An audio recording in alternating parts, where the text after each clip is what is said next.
નમસ્કાર મિત્રો, આજના સમાચારોની અંદર ખેડૂતોને આવક વધી, રેશન કાર્ડ ધારકોને ખુશખબર, આધાર કાર્ડ ઉપર 50,000 રૂપિયાની લોન, પાક ધિરાણ લોનમાં નવું આધાર કાર્ડ બનાવવું અઘરું પડશે, પેટ્રોલ ડીઝલ સસ્તું, સામાન્ય માણસોને 10,000 રૂપિયાની સહાય, સોના ચાંદી થયું સસ્તું, 450 રૂપિયામાં ગેસ સિલિન્ડર અને આજના સૌથી મોટા ખેડૂત સમાચાર. મિત્રો, દરેક સમાચાર દરેક માહિતી જણાવું તે પહેલા જે પણ મિત્રો આપણી ચેનલ પર નવા આવ્યા છે તેમને ખાસ વિનંતી કરીશ કે ચેનલને સબસ્ક્રાઇબ કરી દેજો. તો આજના પ્રથમ સમાચારની વાત કરવામાં આવે તો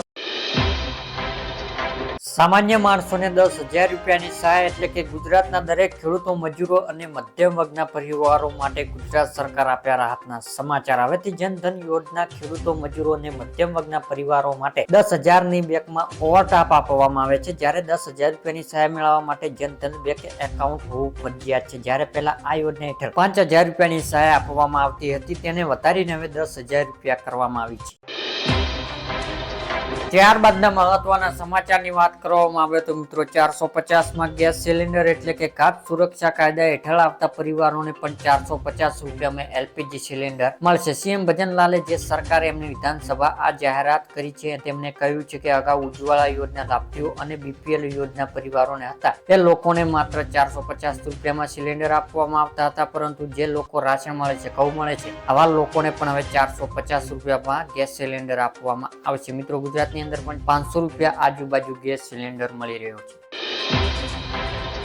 ત્યારબાદના મહત્વના સમાચારની વાત કરવામાં આવે તો મિત્રો, પીએમ કિસાન યોજના મળશે વધારે પૈસા એટલે કે પ્રધાનમંત્રી કિસાન સન્માન નિધિ યોજના લાભાર્થીઓ માટે મોટા સમાચાર છે. એટલે કે 18મા હપ્તા પછી 19મા હપ્તા રાહ જોયેલા લગભગ 9 કરોડ ખેડૂતોને જલ્દી સારા સમાચાર મળી શકે છે, કેમ કે મીડિયા કરતા વહેલા અનુસાર મોંઘવારી જોતા કેન્દ્ર સરકાર દ્વારા પ્રધાનમંત્રી કિસાન સન્માન નિધિ હપ્તો વધારવા પર વિચાર કરી રહી છે. સરકાર ટૂંક સમયમાં કિસાન સન્માન નિધિ યોજના હેઠળ ખેડૂતોને આપવામાં આવતી વાર્ષિક 6,000 રૂપિયા રકમ વધારી શકે છે. ત્યારબાદના મહત્વના સમાચારની વાત કરવામાં આવે તો મિત્રો, સોના ચાંદી થયું સસ્તું એટલે કે આજે 22 કેરેટ 10 ગ્રામ સોનાના ભાવ 1,000 રૂપિયાનો ઘટાડો થયો છે. તે સાથે નવો ભાવ 72,050 રૂપિયા થયો છે, જ્યારે ગઈકાલે તેમનો ભાવ 73,050 રૂપિયા હતો. જ્યારે 24 કેરેટ 10 ગ્રામ સોનાના ભાવ 1,090 રૂપિયા ઘટાડો થયો છે. તે સાથે નવો ભાવ 78,600 રૂપિયા થયો છે, જ્યારે ગઈકાલે તેમનો ભાવ 79,690 રૂપિયા હતો. તેમજ આજે ચાંદીના ભાવમાં 500 રૂપિયાનો ઘટાડો થયો છે. તે સાથે ચાંદીનો નવો ભાવ 91,000 રૂપિયા થયો છે. ત્યારબાદના મહત્વના સમાચારની વાત કરવામાં આવે તો મિત્રો, આજના સૌથી મોટા ખેડૂત સમાચાર એટલે કે રાજકોટ માર્કેટ યાર્ડ આજે 2500 ક્વિન્ટલ ટુકડા ઘઉંની 475 ક્વિન્ટલ લોકન ઘઉંની આવક થઈ હતી. ટુકડા ઘઉંનો ભાવ 490 રૂપિયાથી 600 અને લોકન ઘઉંના ભાવ 502 થી 519 રૂપિયા એક મણના મળ્યા હતા. રાજકોટ માર્કેટ યાર્ડ આજે જ્યાં જુઓ ત્યાં ઘઉંની રેલમેલ છેલ્લી જોવા મળી હતી. રાજકોટ માર્કેટ યાર્ડ કપાસની આવક 1800 ક્વિન્ટલ થઈ હતી. જ્યારે કપાસના ભાવની વાત કરવામાં આવે તો આજે એક મણ કપાસ ખેડૂત 1355 થી 1525 રૂપિયા ભાવ મળ્યા હતા. રેશન કાર્ડ ધારકો માટે ખુશખબર એટલે કે પ્રધાનમંત્રી ગરીબ કલ્યાણ યોજના લાભાર્થીઓ માટે મોટા સમાચાર છે, કારણ કે હવેથી લાભાર્થીઓને 9 વસ્તુ મફત મળશે, જેમાં ઘઉં, કઠોળ, ચણા, ખાંડ, મીઠું, સરસિયાનું તેલ, લોટ, સોયાબીન અને મસાલા સમાવેશ થાય. પુરવઠા વિભાગ અધિકારીઓને પણ યોજના યોગ્ય અમલ કરવા સૂચનાઓ આપવામાં આવી છે.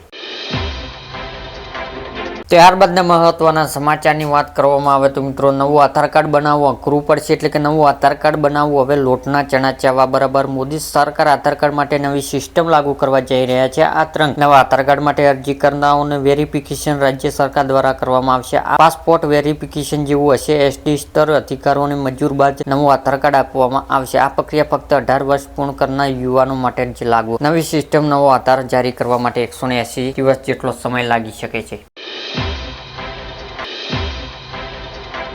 ત્યારબાદના મહત્વના સમાચારની વાત કરવામાં આવે તો મિત્રો, ખેડૂતોને આવક વધી એટલે કે જ્યારેથી કેન્દ્ર નરેન્દ્ર મોદી નેતૃત્વ હેઠળ ભાજપ સરકાર ઘડવામાં આવી રહી છે, ત્યારથી જ ખેડૂતોને આવક વધારો કરવા માટે ઘણી બધી યોજના અમલ મૂકવામાં આવી છે. કેન્દ્ર સરકાર દ્વારા ખેડૂતોને આવક વધારો કરવા માટે સબસિડી લઈને પાક ઉગાડવા માટે 3 હપ્તા 6,000 રૂપિયાની સહાય સુધી તેમજ કૃષિ ક્ષેત્ર જોડાયેલા દરેક ક્ષેત્રોને આગળ વધારવા માટે કામ કરવામાં આવી રહ્યું છે.